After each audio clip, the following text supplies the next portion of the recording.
शेखर और राशि रिश्ते में पति पत्नी थे, लेकिन गांव का होने की वजह से और उसको धोखे में रखकर शादी करने की वजह से राशि अपने पति शेखर को बिल्कुल भी पसंद नहीं करती थी।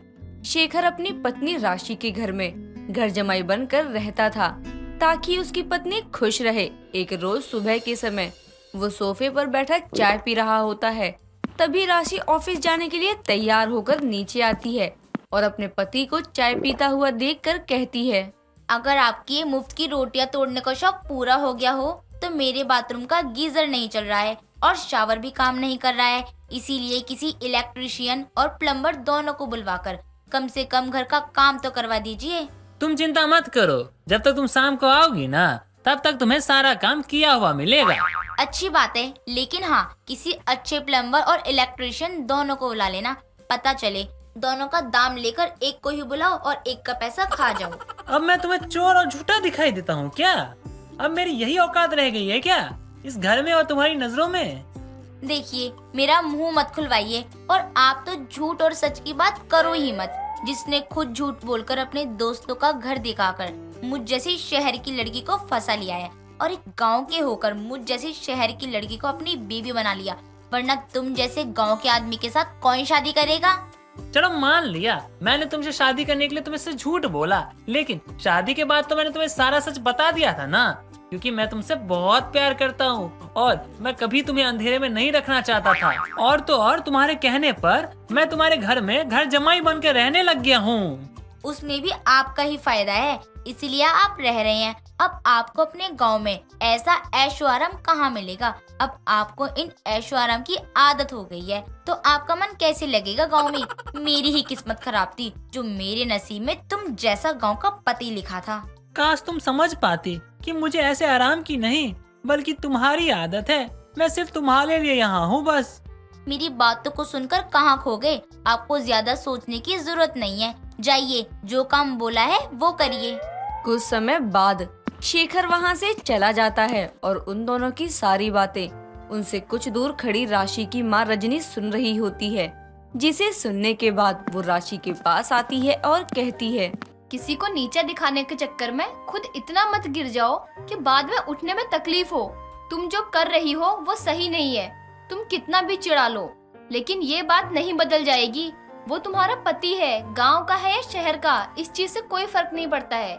माँ, मेरा पति गांव का हो या शहर का, आपको इस चीज से बेशक फर्क ना पड़े, लेकिन मुझे बहुत फर्क पड़ता है।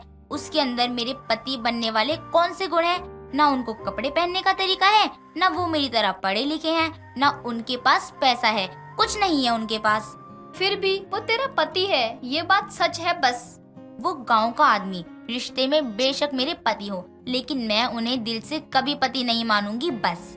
राशि गुस्से में इतना कहकर वहाँ से चली जाती है।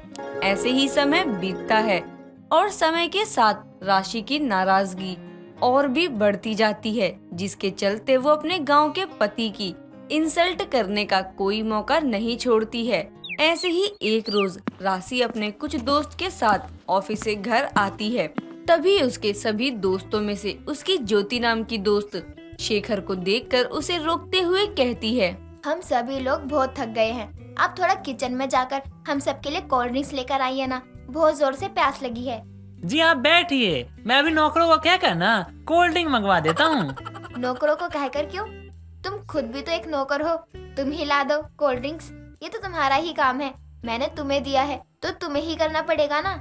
देखिए, आपको ना कोई गलतफहमी हो गई है। मैं नौकर नहीं हूँ इस घर का, बल्कि मैं बल्कि क्या बल्कि आगे बकवास करने की जरूरत नहीं है। जितना बोला है उतना जाके करो।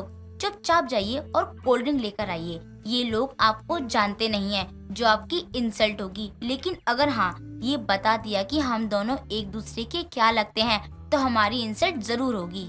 राशि के कहने पर शेखर आगे बिन कुछ बोले किचन में चला जाता है और थोड़ी देर बाद सबके लिए कोल्ड ड्रिंक लेकर आता है और सबको दे ही रहा होता है कि तभी उसकी सास रजनी बाहर से घर आती है और अपने दामाद को नौकरों की तरह काम करते हुए देखकर गुस्से में कहती है, ये क्या हो रहा है?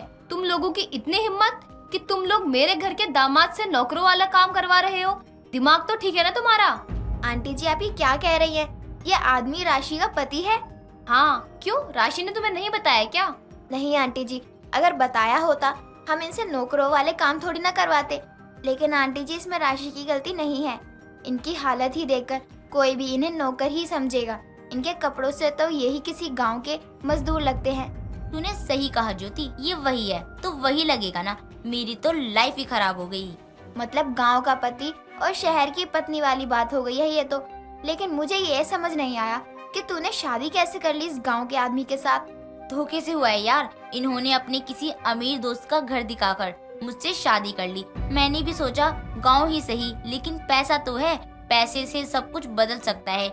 लेकिन सोचा कुछ और हो कुछ और गया। क्या हो गया? कुछ नहीं, बस ये गांव का आदमी तेरा पति बन गया और तू इसकी शहर की पत्नी। बस करो तुम। और अगर इस तरह से मेरे दामाद की इंसल्ट करनी है तो अपने अपने घर जाओ। रजनी की बात सुनकर राशि के सभी दोस्त गुस्सा होकर वहाँ से चले जाते हैं। ऐसे ही समय बीतता है, लेकिन राशि की हरकतों में कोई सुधार नहीं आता है। ऐसे ही एक रोज राशि अकेली हॉल में बैठी बुक्स पढ़ रही होती है। तभी उसकी पड़ोसन गोपी का लड़का अनुज उसके घर आता है, जिसे देखते ही राशि डर जाती है और उससे कहती है, देखो अभी घर में कोई नहीं है, इसलिए तुम अभी जाओ यहाँ से। किसी मोहल्ले वाले ने देख लिया तो बिना बात के बातें बनाएंगे। घर में कोई नहीं है तभी तो आया हूँ, ताकि तुमसे अपनी इंसल्ट का बदला ले सकूं। तुमने सबके सामने मेरे प्रपोजल को मना किया था ना, मुझ पे हाथ उठाया था ना तुमने। आज कैसे बचोगी? चुपचाप यहाँ से जाओ, वरना मैं शोर मचाऊंगी। शौक से मचाओ। सभी मोहल्ले वालों को पता है कि तुम्हारे पति से तुम्हारी नहीं बनती, इसलिए लोगों के आते ही मैं सबको बोल दूंगा कि तुमने ही मुझे बुलाया था। इससे तुम्हारी बदनामी होगी। अनुज इतना कहकर जैसे ही राशि के करीब जाने की कोशिश करता है, तभी राशि गेट की तरफ भागती है और सोफे से टकराकर जमीन पर गिर जाती है और अनुज उसे पकड़ लेता है। वो दोनों एक दूसरे के करीब होते हैं कि तभी रजनी अपनी पड़ोस की कुछ औरतों को लेकर घर आती है। सभी औरतें उनको करीब देखकर राशि को बुरा भला सुनाने लगती हैं। राशि के लाख सफाई देने के बाद भी कोई उसकी बात का विश्वास नहीं करता है। तभी उसका पति शेखर भी वहाँ आता है और उसे देखकर उसकी पड़ोसन गोपी उसे कहती है, देख ले अपनी शहरी पत्नी की करतूत। अकेले होते ही मेरे बेटे को बुला लिया। मुझे तो ये समझ ही नहीं आ रहा है कि तुम इतनी घमंडी लड़की के साथ रह कैसे रहे हो, जो तुम्हें अपने घर के नौकर के सिवा और कुछ नहीं समझती है। तेरी शहर की पत्नी कुछ ज्यादा ही मॉडर्न निकली। देखिए ये सब गलत है। आप लोग जो समझ रहे हैं वैसा कुछ नहीं है। यही मेरे पीछे पड़ा है कई दिनों से। मैंने इसे यहाँ नहीं बुलाया, मैं सच बोल रही हूँ। सच क्या है वो तो सबको दिखाई दे रहा है। तूने बस अपने गाँव के सीधे साधे पति को उल्लू बना रखा है और कुछ नहीं। आंटी जी, आप मेरी पत्नी पे उंगली उठाने से पहले अपने लड़के को देख लो। अगर ये सही होता ना तो यहाँ आता ही नहीं।